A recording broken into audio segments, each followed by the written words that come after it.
Chères téléspectatrices, téléspectateurs et internautes, vous suivez la 385e édition de la série OCPA Magazine. OCPA Magazine, c'est l'émission de l'Ordre des comptables professionnels d'Haïti qui vous renseigne sur la comptabilité, l'audit, la fiscalité, la finance, les finances publiques, l'éthique, les nouvelles technologies de l'information et de la communication. L'émission qui passe chaque mardi à 10h PM sur Téléguinée, reprise mercredi à 10h AM. Et pour les internautes, ils peuvent naviguer sur le www.rtghaiti.com. En cette 385e édition, nous avons retenu pour thème Profession d'auditeur interne en Haïti, quelle progression, quelle percée. Pour avoir cette émission, nous accueillons deux hautes autorités du conseil d'administration de l'IA en Haïti, l'Institut d'auditeur interne en Haïti. Il s'agit de M. Romuald Jean-Baptiste, qui fait office de président du conseil, et de Mme Galia Mazan, qui fait office de vice-président du conseil. Donc, messieurs, dames, nous vous disons bienvenue à OCPA Magazine. Je salue tous les téléspectateurs, téléspectatrices et internautes de l'OCPA Magazine. Je salue également mon collègue du conseil, tous les autres membres du conseil d'administration. Je salue M. Payan et tous les auditeurs internes en général. C'est un plaisir pour nous de répondre encore une fois à l'une des émissions la plus prestigieuse qu'est l'OCPA Magazine. Salutations à M. Payan, à M. Jean-Baptiste. Salutations aussi à tous les téléspectateurs de Téléguinée et à tous les auditeurs internes d'Haïti. C'est toujours un plaisir d'être ici à cette émission pour parler d'audit interne, de bonne gouvernance, d'anticorruption, de fraude. Merci.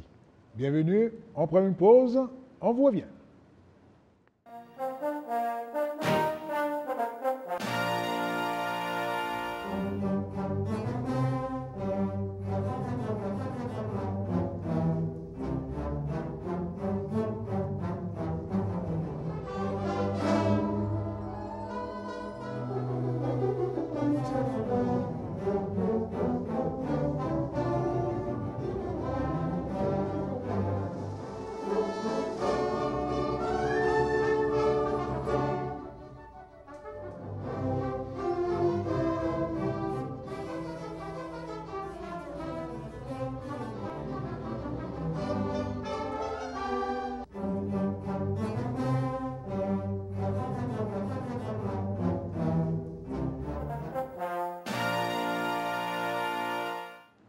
Chers auditeurs, téléspectateurs et internautes, nous vous rappelons que l'Ordre des comptables reçoit l'inscription en son local, et ce de 9h à 14 p.m. L'Ordre organise chaque mois un événement sous le label Jeudi mensuel. Et c'est l'occasion pour tous les chercheurs, les professeurs, les étudiants, ceux qui sont intéressés à la comptabilité au sein de l'administration générale, de prendre part à cet événement qui est ouvert au grand public. L'Ordre organise aussi des séminaires ouverts au grand public et à ses membres dans le cadre de la formation continue. Nous rappelons aussi que IA, qui est, je dirais, l'institution professionnelle qui tient annuellement un grand événement qu'on appelle la Semaine de l'audit. C'est la 7e édition. Eh bien, nous invitons tous les chercheurs, les professeurs, les professionnels, les hommes d'affaires, les étudiants à prendre part à cette 7e édition de la Semaine de l'audit du 12 au 16 novembre. À chaque émission aussi, nous apportons quelques conseils pratiques. Eh bien, nous attendons le nouveau budget 2018-2019 avec un nouveau barème d'imposition. Eh bien, en 2005, il y a eu un nouveau barème d'imposition et le salaire minimum, le minimum vital était de 60 000 gourdes. À l'époque, eh bien, le taux de change qui représente 42 gourdes de quelque chose, eh bien, l'équivalent c'était 1394 $. Aujourd'hui, nous avons un taux de change de 71, 72, 74 gourdes par dollar. Donc, ça veut dire qu'il faut nécessairement réviser le minimum vital. Et puisque le salaire minimum est de 500 gourdes, le plus haut salaire minimum, eh bien, ça veut dire 500 par 30 donne 15 000 gourdes. 15 000 gourdes multipliées par 12 donne 180 000 gourdes. Et le bonus qui est de 15 000 gourdes, donc normalement, si on veut avoir un minimum vital acceptable, il faudrait que le minimum imposable soit de 200 000 gourdes pour éviter que les gains petits soient imposés. Donc, ce n'est qu'un conseil, puisque aujourd'hui, si on prend les 60 000 gourdes, l'équivalent est de 810 $ américains, soit 2,22 $ pour une moyenne journalière. Donc, encore une fois, ceux qui sont appelés à prendre cette décision-là, eh bien, nous pensons qu'ils seront assez sages pour passer le minimum imposable de 60 000 gourdes à 200 000 gourdes pour éviter, encore une fois, d'imposer les gains petits.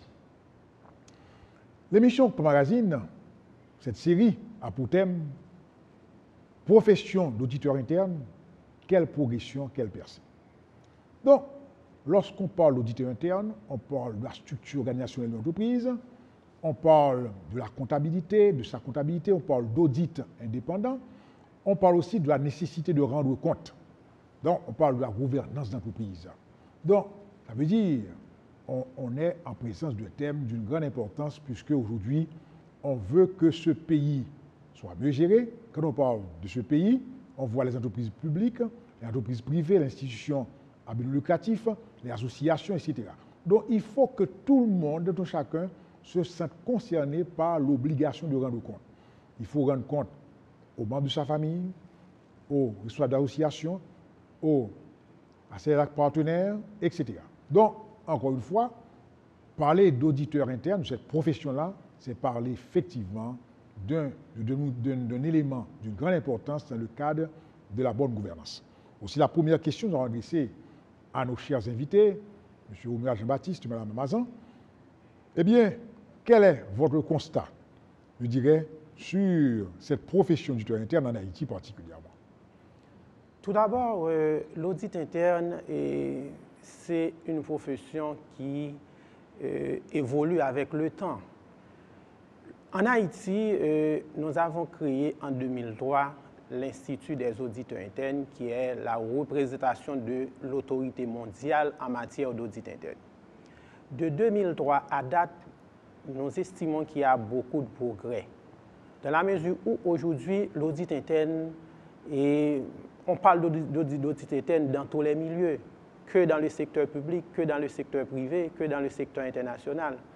Et nous avons mis sur place des forums pour permettre aux gens de discuter, de parler d'audit interne, d'aborder les questions qui blessent. Parce qu'en général, quand on dit audit interne, des fois on voit des emmerdeurs, on voit des cas, ce sont la police. Mais en fait, aujourd'hui, l'audit interne n'est plus l'audit interne gendarme, c'est l'audit interne, je dirais, comme partie prenante. C'est l'audit interne comme conseil, c'est l'audit interne comme valeur ajoutée en aidant l'entreprise à atteindre ses objectifs.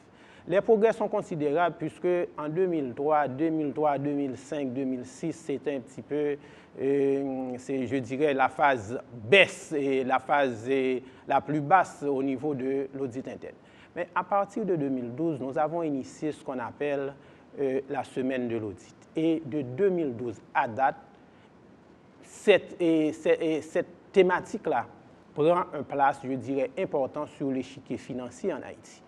Et de fait, même sur le plan international, Haïti a sorti du gros lot dans la mesure où on a gagné plus de 4 prix internationaux, notamment le prix de Jean Pouillot de l'Union francophone des auditeurs internes en 2005.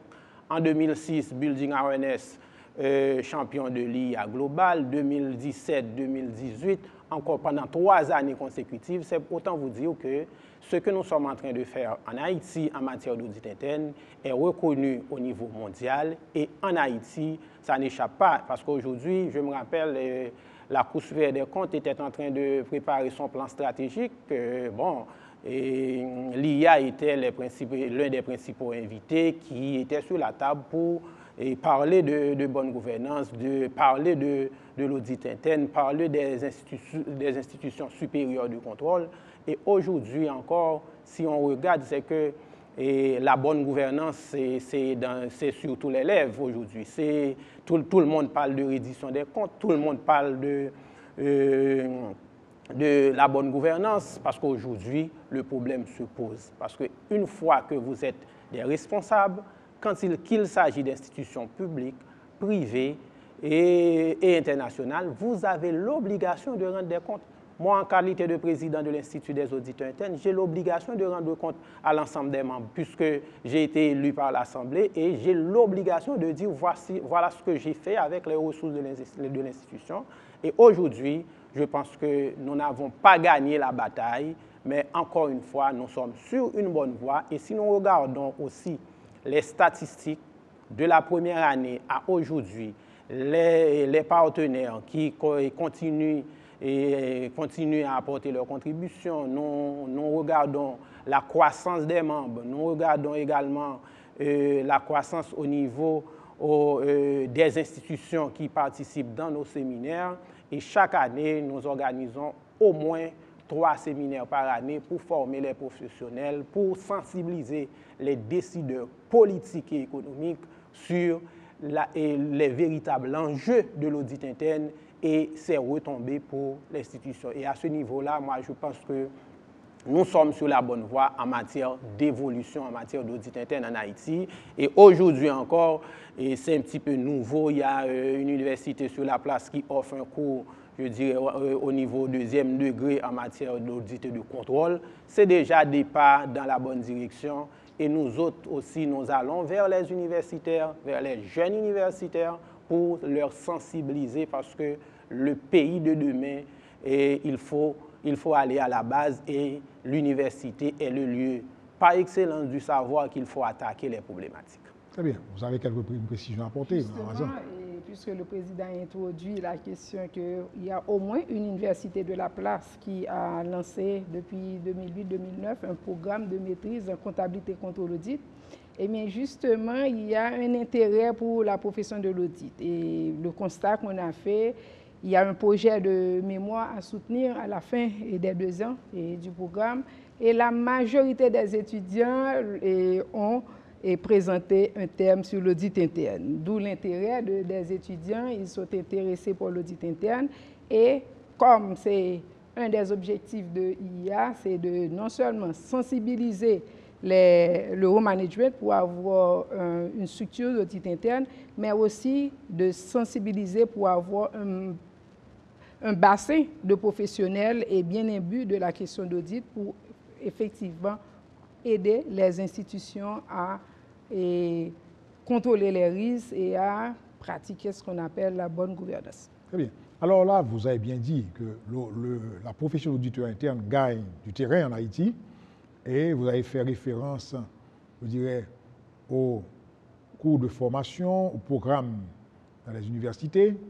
Vous avez fait référence aux institutions publiques et privées qui tendent aujourd'hui à avoir, je dirais, un service ou une direction d'audit interne. Mais est-ce que, quelque part, ceci peut permettre au pays globalement d'améliorer la perception qu'on a du pays, la perception de l'indice de la corruption particulièrement? Bien sûr, et vous conviendrez avec moi, la corruption, c'est un phénomène, je dirais, mondial. Quel que soit le pays, n'échappe pas à la corruption, qu'il s'agisse des pays riches ou des pays sous-développés. Mais quand il s'agit des pays sous-développés où les institutions de contrôle, supérieures de contrôle sont faibles, il est évident que la tendance à la corruption, l'indice de perception à la corruption va augmenter.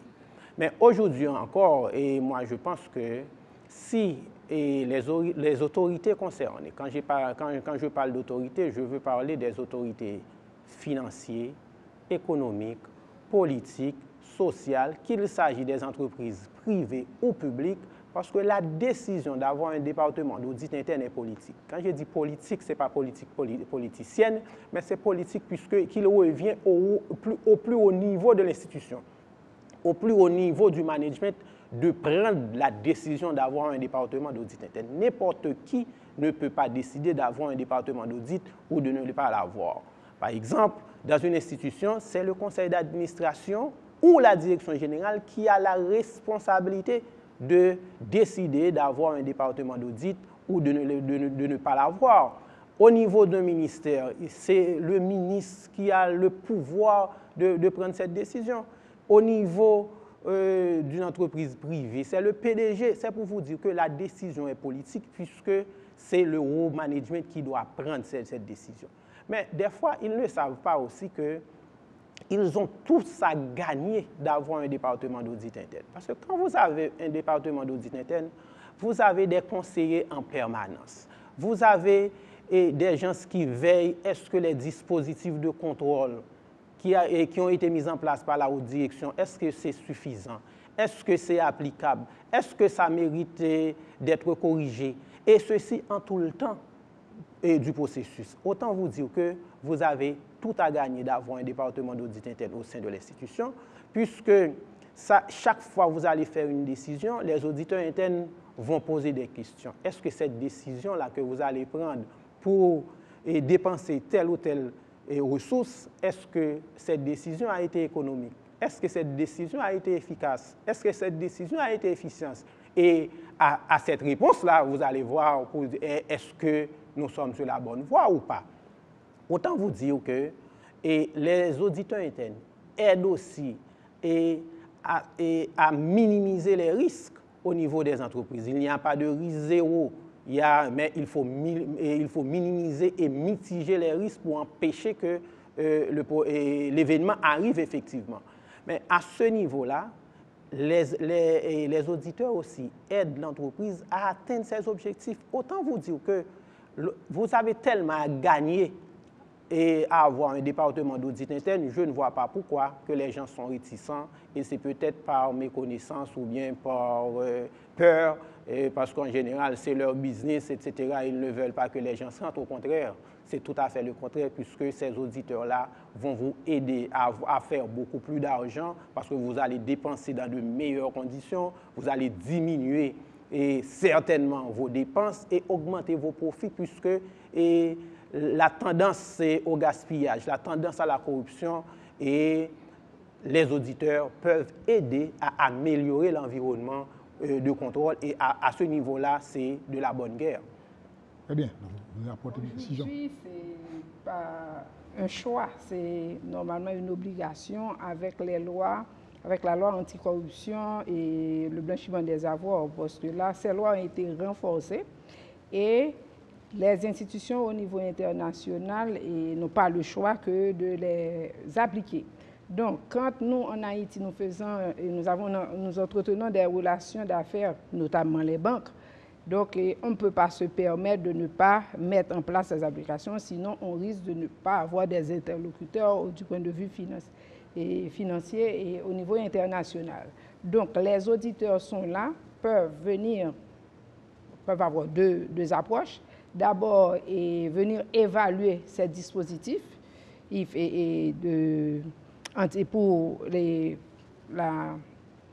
ces dispositifs pour contrôler les risques et par rapport à ces réglementations exigées par la loi anticorruption. Et deuxièmement, deuxième approche, c'est venir et auditer pour s'assurer que ces institutions-là sont conformes par rapport à ces lois, au risque pour ces institutions de se trouver et même fermer leurs portes, puisque même si eux, ils ne veulent pas respecter, donc les institutions avec qui elles font et entretiennent des relations et vont se dire, moi, je ne peux pas fonctionner avec vous parce que moi, je ne veux pas ternir mon image, je ne veux pas être sanctionné en raison de ces lois qui me font certaines exigences. Très bien. Alors là, vous avez fait, je dirais, projeter, je dirais, l'image idéale de l'auditeur interne et les avantages peuvent découler de la mise en place d'une structure d'audit interne.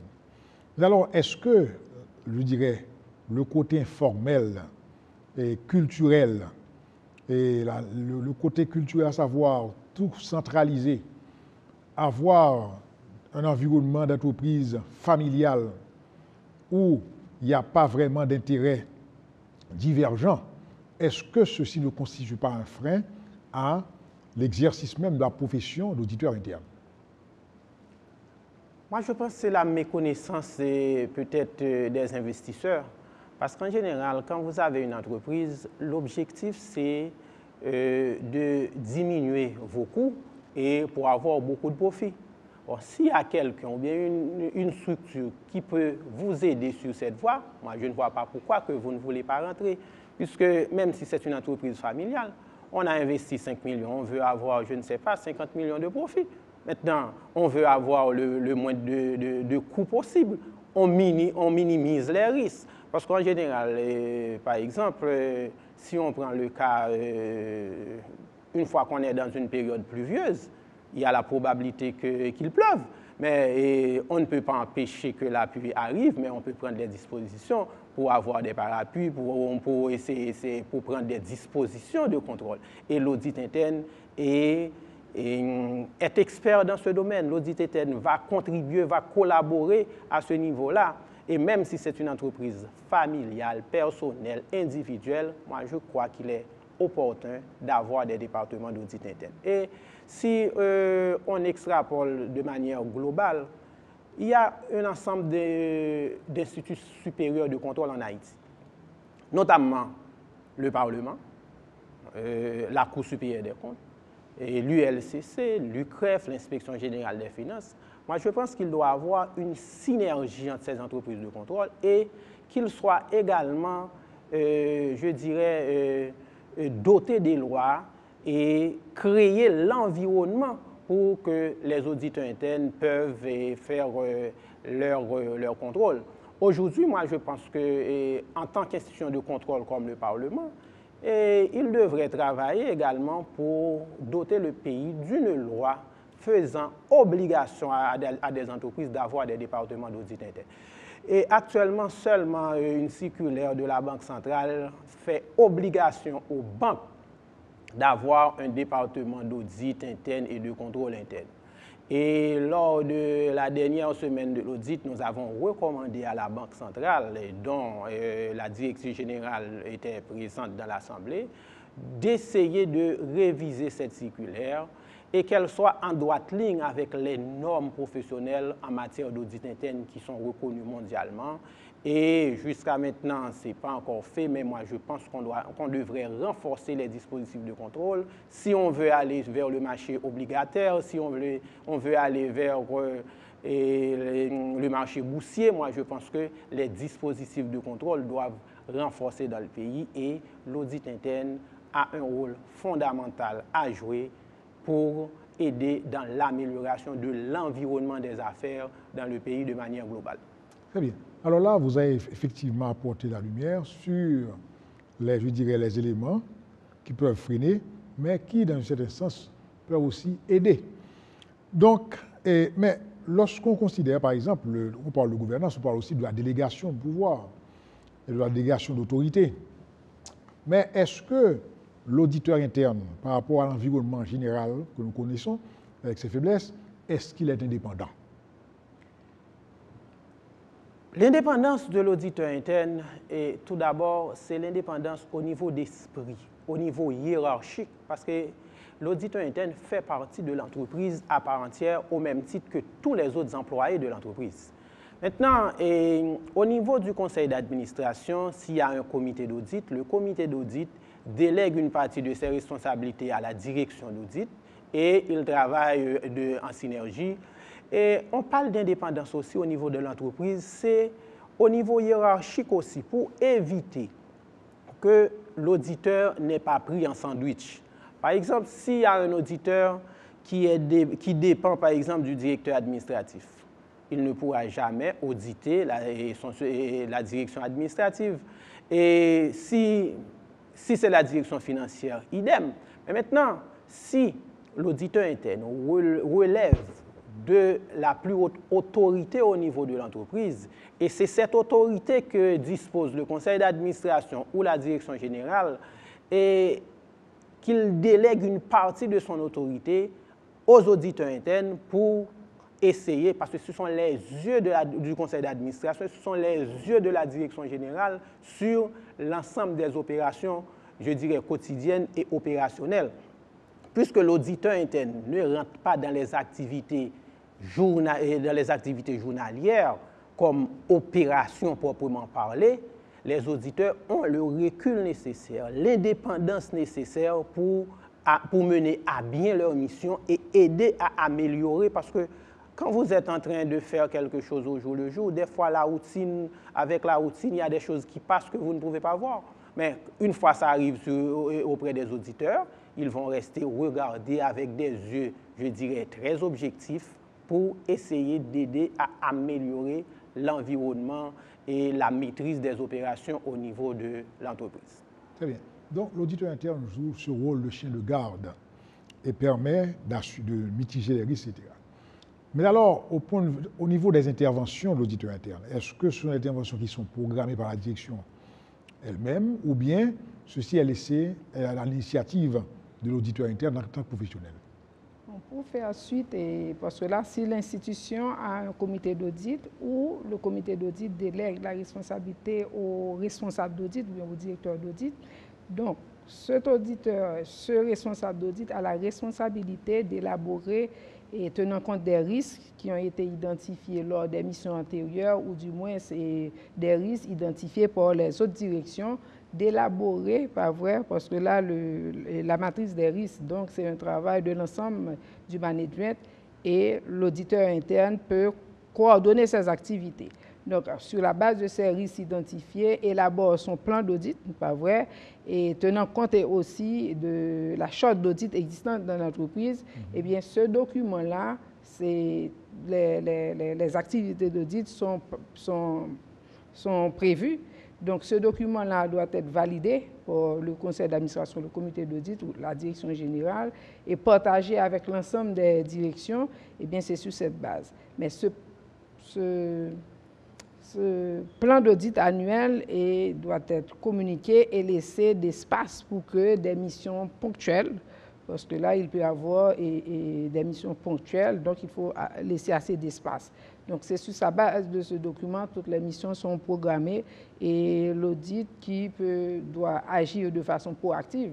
Parce que là, il y a l'aspect conformité, il y a également les missions de conseil et venir évaluer certaines activités de l'entreprise, tout en tenant compte des normes que les auditeurs doivent maîtriser. Très bien. Alors, si on veut permettre à ceux qui regardent l'émission de bien comprendre, par exemple, la tâche de l'auditeur interne, comment ça se passe? L'auditeur interne, en tant que professionnel, intervient pour apprécier, par exemple, pour le processus de facturation ou bien pour le processus de recouvrement, et bien la gestion des fournitures, etc. Donc, l'auditeur interne intervient, donc il produit un rapport et ce rapport est adressé à la direction générale. C'est bien ça? Pratiquement, l'auditeur interne, en dépit de son indépendance, et à l'obligation aussi, il y a des obligations, je dirais, professionnelles aussi. Notamment, il y a ce qu'on appelle la charte de l'audit qui définit les règles, les responsabilités, et ce document-là doit être approuvé par la plus haute autorité au niveau de l'institution. Deuxièmement, il y a le plan annuel que la vice-présidente vient de parler. C'est qu'au début de l'année, on dit que voici les interventions qu'on compte faire au niveau de l'institution. Mais quelle que soit la mission d'audit interne, elle se termine par un rapport.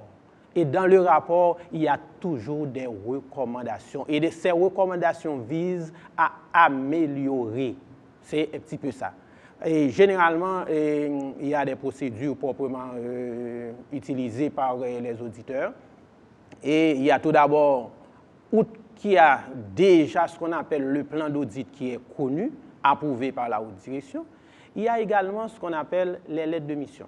Les lettres de mission, même si c'était prévu, il faut une lettre de mission pour dire qu'il y a une équipe qui va, je ne sais pas, au département des ventes de telle période à telle période, qui vont regarder, etc. Et ce travail-là, c'est un petit peu, je dirais, consensuel. Il travaille en collaboration, en parfaite harmonie avec la direction qu'on va contrôler ou auditer.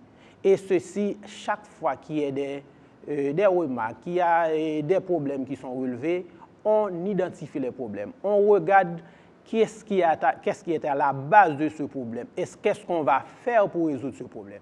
Et avant de laisser la mission, les auditeurs ont l'obligation de dire au département concerné ou bien auditer, voici les retrouvailles. Voici et quel est votre plan de redressement. Qu'est-ce que vous allez faire pour améliorer cette situation? Et le rapport produit sera transmis tout d'abord sous forme de draft à l'institution ou bien département audité qui va valider les constatations, les faits, parce que l'audit interne au départ est factuel. C'est que l'audit interne n'agit pas sur les on-dit, mais sur les faits. Et tout fait avancé doit être prouvé en audit. On ne peut pas avancer un fait qu'on n'est pas en mesure de prouver. Il faut prouver. Et il y a ce qu'on appelle les FRAP, qui sont les fiches de relevé d'analyse de problèmes, qui font partie également du dossier de travail de l'auditeur. Et une fois terminé, on transmet les rapports définitifs et dans la prochaine mission, l'auditeur aussi a l'obligation de regarder les recommandations antérieures. Est-ce qu'il y a des progrès? Est-ce que c'est totalement applicable? Sinon, pourquoi? Si oui, on enlève du rapport, mais si c'est encore là, on reprend encore cette recommandation pour attirer l'attention des responsables, qu'il s'agit du département audité, qu'il s'agit également des responsables de l'institution. Donc là, auditeurs, auditrices, spectateurs, vous avez bien suivi les propos de M. Jean-Baptiste, de Mme Amazan. On prend une pause, on vous revient.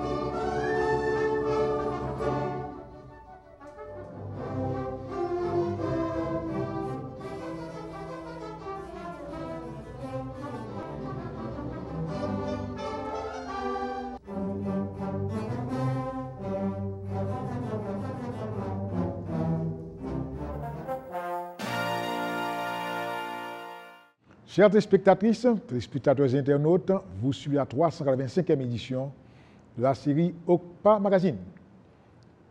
Émission qui a pour titre « La profession d'auditeur interne en Haïti, quelle percée, quelle progression ». Nos invités, M. Oumoural Jean-Baptiste, président du conseil de l'IA en Haïti, Mme Galia Amazan, vice-présidente. Au cours de la première partie de l'émission, eh bien, nos deux invités vous ont fait part, vous ont expliqué très clairement le rôle de l'auditeur interne et comment l'audit interne peut contribuer à améliorer la gouvernance, réduire les risques au niveau de la gestion de l'entreprise et améliorer aussi l'efficacité, l'efficience, l'économie de manière à ce que l'investissement soit plus rentable.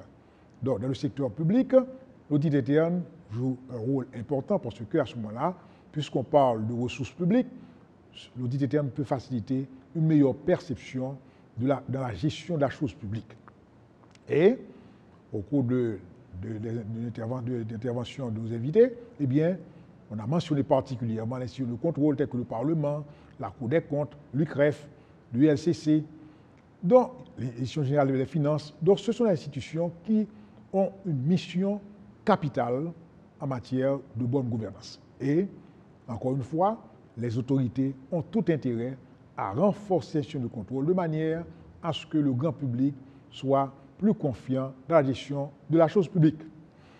Alors, à ce cours de cette seconde partie de l'émission, nous allons rapidement voir avec nos invités comment la profession d'audit, particulièrement, il y a eu une information rendue publique par deux institutions de perception, que sont la Direction générale des impôts et la Direction générale des douanes, la GD, et qui ont rendu public les 200 plus grands contribuables. Les 200 grands importateurs, les plus grands importateurs, les 200 grands contribuables au niveau de la Direction générale des impôts.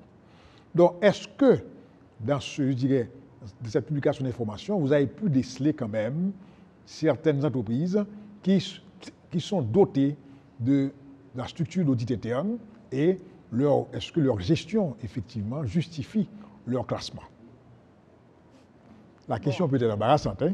Bon, et si je prends, la majorité des banques sont là, et on comprend bien les banques, et la première institution, qui est la mieux classée, donc, dispose d'une structure d'audit interne, d'une structure de contrôle interne, et c'est de bonne guerre qu'ils ont ça là, et on voit toute cette différence par rapport à ceux qui ne sont pas présents. Et j'ai même remarqué, il y a une institution bien particulière que suivant les informations sur le marché, qui ont beaucoup plus de parts de marché qu'une autre institution, c'est surtout dans le secteur pétrolier. Pourtant, cette institution n'est pas sur cette liste et on se demande pourquoi. Donc, est-ce parce que c'est une jeune institution, mais en termes de part de marché, l'institution a une plus forte part de marché, pourtant elle n'est pas sur cette liste. Et donc c'est à questionner.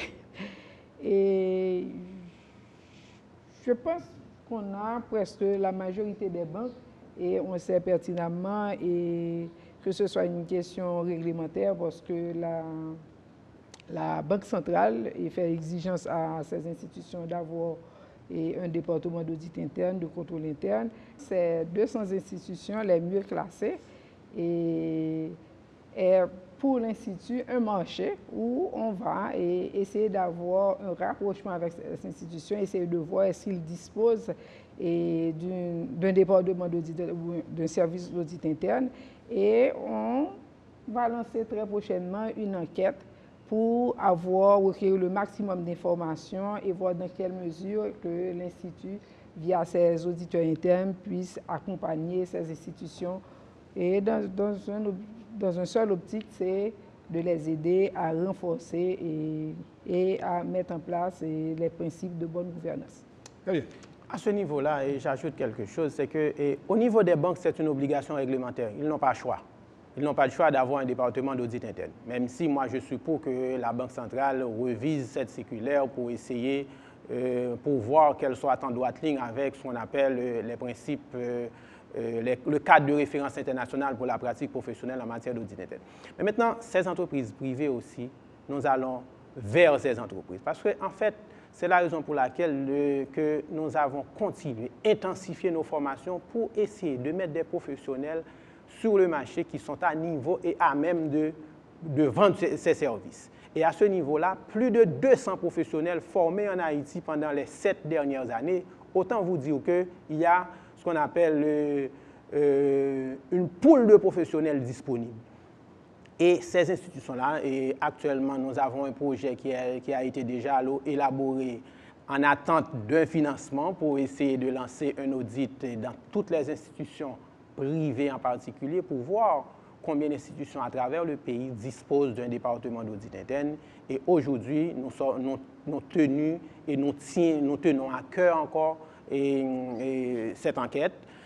Moi, je pense qu'on va travailler pour lancer cette enquête bientôt pour voir quelles sont les institutions publiques et privées qui ont des départements d'audit interne. Et nous sommes là pour les accompagner sur cette voie parce qu'ils ont tout à gagner d'avoir un département d'audit au niveau des institutions. Là, c'est bien dit. Nous parlons d'entreprises privées, grands contribuables, grands payeurs d'impôts, mais aussi, il faut que la structure de contrôle interne soit également dans l'institution de contrôle à l'échelle publique. Je pense au Parlement, je pense à la Cour des comptes, je pense aussi à l'UCREF, à l'ULCC et à l'IGC, etc. De manière à ce que, encore une fois, pour que la gestion de la chose publique se fasse dans de meilleures conditions et créer la confiance. Alors, vous avez un événement d'une grande importance, vous êtes à la 7e édition, puisque nous parlons de la percée de la profession d'auditeur interne. Vous êtes à votre 7e édition, ça veut dire vous persistez. Donc, comment ont été les 6 premières éditions, quelles ont été les attentes et qu'est-ce qui vous porte aujourd'hui à garder le cap et à organiser cet événement malgré la situation extrêmement difficile que vit le pays? La semaine de l'audit, c'est l'événement, je dirais, qui est le plus prisé pour les professionnels de l'audit interne du management en Haïti. C'est un événement annuel et je pense qu'aucun professionnel en cette matière qui se respecte ne devrait pas rater cette occasion.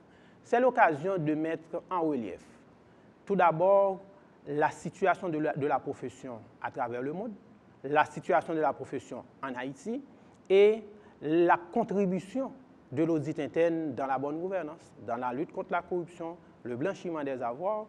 Et aujourd'hui encore, le thème choisi est d'actualité brûlante dans la mesure où le thème choisi cette année, c'est la corruption, le blanchiment des avoirs et le financement du terrorisme.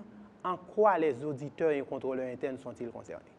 Et à ce niveau-là, nous faisons appel à des experts dans la matière, tant sur le plan local qu'au niveau international. Notamment au niveau international, nous aurons avec nous, dans le colloque inaugural, le président sortant de l'Union francophone des auditeurs internes, qui va donner son point de vue sur la corruption, sur la valeur ajoutée de l'audit interne au niveau des entreprises. Nous aurons avec nous également le gouverneur de la Banque centrale, qui est la personne indiquée sur le marché financier. Et pour le secteur privé, on a le forum économique du secteur privé des affaires. Autant vous dire que cette année, encore une fois, nous persistons. Parce que dès la première édition, il y a des gens qui ont compris. Mais avec le temps, ça commence à évoluer. Et si nous regardons nos statistiques, et chaque année, c'est à peu près 14% du secteur public, 16% du secteur privé, secteur bancaire, etc. C'est que si nous regardons les statistiques, ça continue à croître. C'est déjà un bon signe. Et cette année encore, on insiste et on va continuer à insister parce que nous croyons que si nous voulons si nous voulons améliorer nos scores au niveau d'indice de perception de la corruption, si nous voulons tendre vers un environnement des affaires plus ou moins agréable, si on veut améliorer la gouvernance dans le pays, et nous devons insister, et l'audit interne est l'outil indispensable pouvant aider à améliorer ce score. Maintenant, qu'est-ce qu'il y a dans l'événement cette année? Il y a tout d'abord, en prélude à la semaine, le week-end précédent la semaine de l'audit, du 9 au 11, nous aurons une séance de coaching pour les gens qui veulent passer les examens du CIA, qui est le Certified Internal Auditor, qui est la certification reconnue mondialement pour les auditeurs internes. Et ce sera animé par Daniel Lebel, un expert dans ce domaine qui a fait le tour du monde en formation en matière de coaching. Et actuellement, c'est le directeur de l'audit interne de l'UQAM au Canada. Il y a également le président de l'UFAI, qui c'est l'Union francophone des auditeurs internes, le président sortant, qui sera là pour animer le premier séminaire. Le thème retenu pour le premier séminaire, c'est l'audit interne et comment produire des rapports à valeur ajoutée, l'art de transformer les recommandations en action. Ce sera animé par M. Tommaso Capuzzo.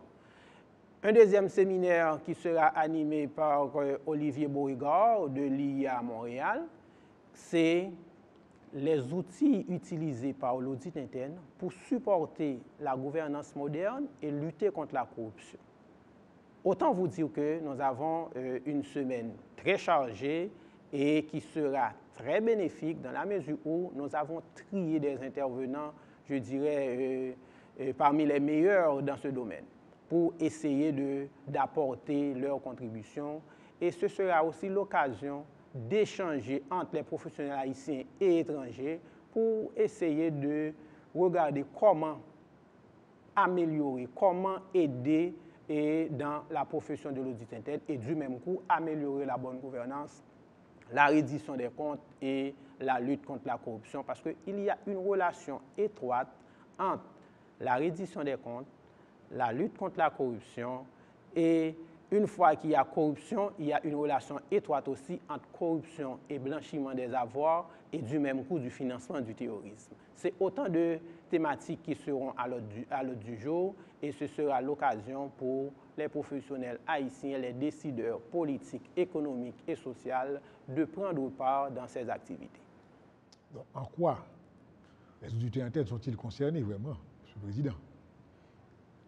Bon, et en tant que professionnel, les normes d'audit interne font exigence à tout professionnel d'audit interne de s'impliquer, non seulement d'évaluer, et en cas de fraude, et on n'a pas le choix, il faut les documenter et produire un rapport aux responsables et aux responsables afin de prendre des décisions qui s'imposent.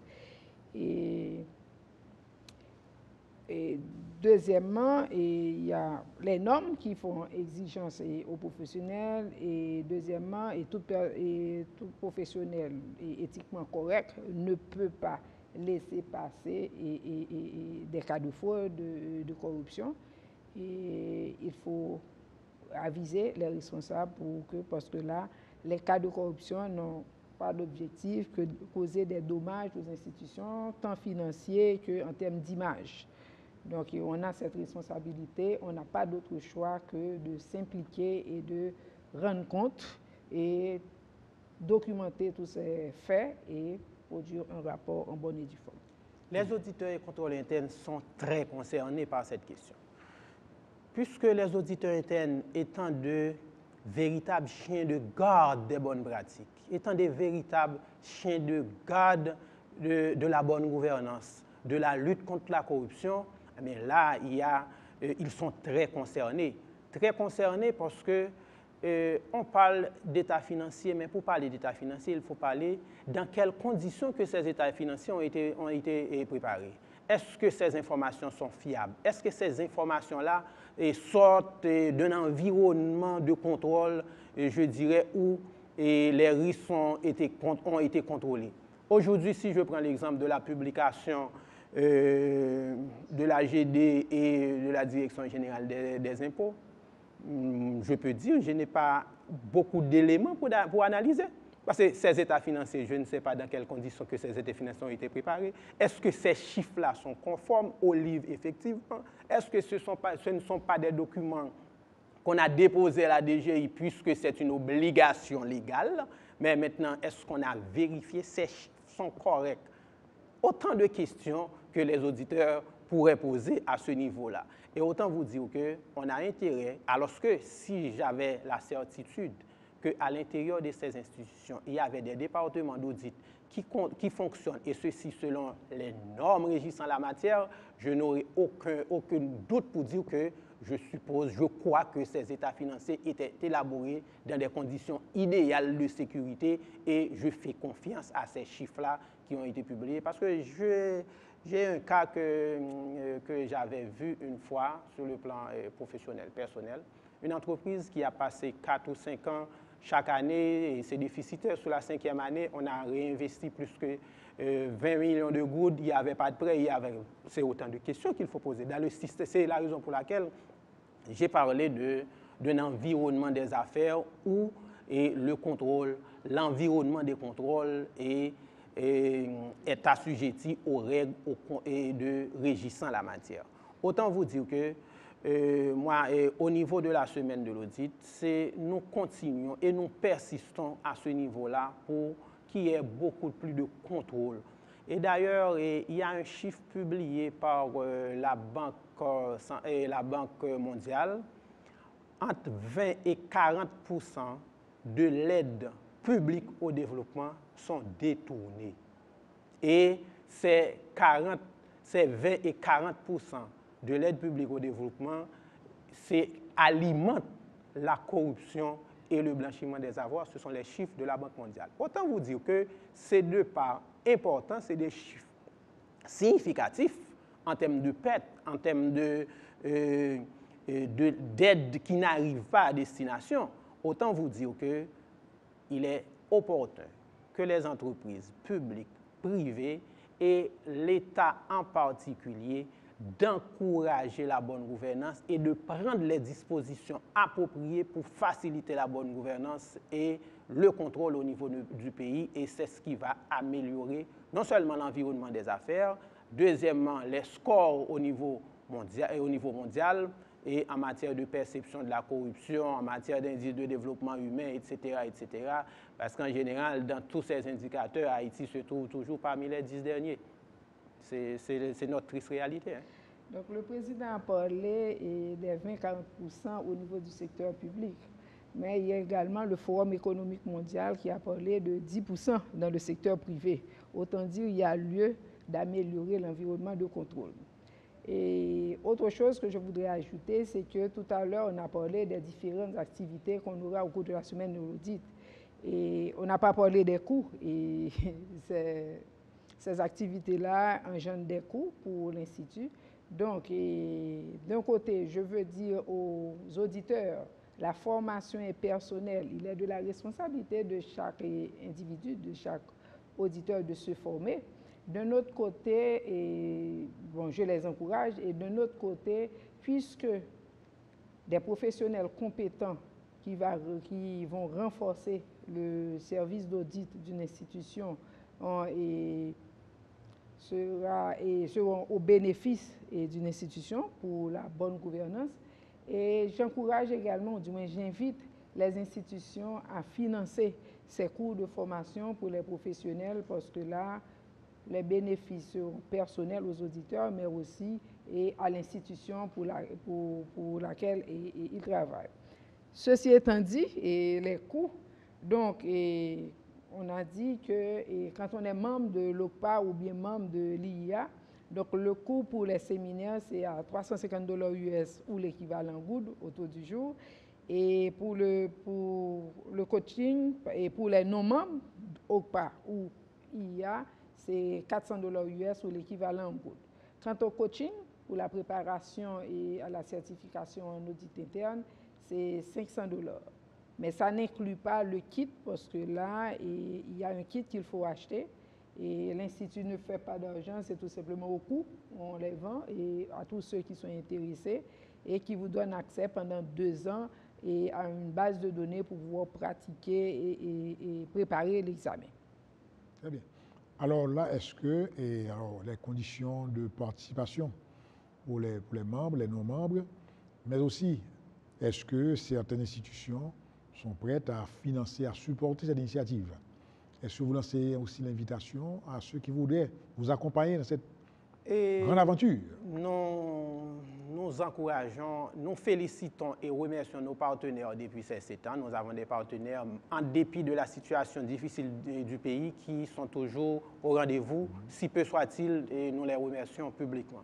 De l'autre côté, nous encourageons les autres aussi à apporter leur contribution, si peu soit-il, puisque, en fait, nous nous engageons, parce que l'IIA, c'est une organisation professionnelle de bénévolat. Ce n'est pas des choses que nous sommes en train de faire de l'argent, mais nous prenons des engagements au niveau du pays pour aider dans l'amélioration de l'environnement des affaires, pour aider également et dans la bonne gouvernance, puisque l'audit interne est l'un des piliers de la bonne gouvernance. D'ailleurs, on ne saurait parler de bonne gouvernance sans parler d'audit interne, sans parler de contrôle, sans parler de ligne de défense. C'est la troisième ligne de défense en matière de management. Et là, nous encourageons vivement les entreprises. Nous avons envoyé plus d'une cinquantaine de kits de commodités. Parce qu'en fait, quand nous ne demandons pas des subventions proprement parlé, puisque quand nous avons des sites de 200 à 300 000 views, et ceci à travers le monde, quand on met que votre entreprise a financé, ou du moins c'est un partenaire, c'est que toutes ces personnes-là ont la possibilité de voir, parce que nous vous donnons la possibilité d'avoir la publicité gratuitement sur notre site pendant 1 an. Autant vous dire que nous donnons aussi la possibilité à l'entreprise qui veut supporter les initiatives de l'IA. Très bien. Est-ce qu'il y a un tarif spécial pour les étudiants? En général, nous considérons les étudiants avec un tarif comme membres, même s'ils ne sont pas membres. C'est que si c'est des étudiants, et pratiquement, nous donnons la possibilité d'utiliser le même prix que les membres de l'IA et de l'OCPA. Deuxièmement, nous tenons tellement aux étudiants, nous venons de faire participer 2 étudiants haïtiens, puisqu'on avait lancé un concours. Dans la conférence, nous avons facilité 2 jeunes étudiants à participer à la conférence de l'Union francophone des auditeurs internes au cours du mois de novembre, au cours du mois d'octobre, à Liban, c'était à Beyrouth, dont la vice-présidente était la chef de la délégation. Et c'était la grande partie des frais ont été pris par l'Union francophone des auditeurs internes de concert avec l'IA Haïti. Autant vous dire que nous tenons pour les étudiants. Et d'ailleurs, l'année dernière, nous avons organisé plus de 2 séminaires gratuitement pour les étudiants. Parce que nous avons estimé qu'il faut aller. Le www.iahaiti.org ou www.semainedel'audit.org ou le 28 13 90 00 ou 90 0091, c'est un petit peu ça. On peut inscrire en ligne une fois tapé sur le www.iahaiti.org ou www.semainedel'audit.org. On peut inscrire et payer en ligne, etc. pour les facilités. Nous avons les numéros des comptes, tout c'est disponible. Il y a également les fiches techniques des formations. Vous pouvez télécharger, regarder, voici ce qu'il y aura dans les présentations et les profils des intervenants. Tout ça, c'est disponible sur le site. Les statistiques, toutes les informations sont disponibles et pour vous faciliter à inscrire et participer dans cet événement. Donc, vous aurez 3 séminaires. Ce sont des événements simultanés ou bien... Pas simultané. Nous aurons le week-end qui précède, c'est-à-dire du 9 au 11, ce sera le coaching pour le CIA. Ensuite, mardi, mercredi, il y a une première formation qui sera animée par M. Tomaso, qui c'est la production des rapports à valeur ajoutée, l'art de transformer les recommandations en action. Et c'est pour mardi et mercredi. Et ensuite, on aura un deuxième séminaire jeudi et vendredi qui c'est les outils utilisés par l'audit interne pour supporter la gouvernance moderne et lutter contre la corruption. C'est qu'un professionnel a la possibilité de participer dans toute la semaine, qu'il s'agit de toute la semaine et ceci, c'est pas simultané. Très bien. Donc, autre point à ajouter, c'est que la préparation à la certification, c'est à El Rancho, du 9 au 11. Le 12, en soirée, c'est à partir de 6 heures, on a un cocktail inaugural à la semaine de l'audit, c'est à Caribbean Convention Center. Et les 2 autres séminaires, c'est toujours au Caribbean Convention Center. Donc, on attend le public, on attend les professionnels, on encourage les institutions à financer et leurs collaborateurs, parce que là, ça va être bénéfique pour l'institution. Ainsi prend fin la 385e édition de l'émission OCPA Magazine, qui a eu pour thème la profession d'auditeur interne Haïti, quelle avancée, quelle progression. Nous disons un grand merci à nos invités, M. Romer Jean-Baptiste, président conseil d'administration de l'IA en Haïti, et Mme Galia Mazan, vice-présidente. Et à vous, nous disons merci et à bientôt.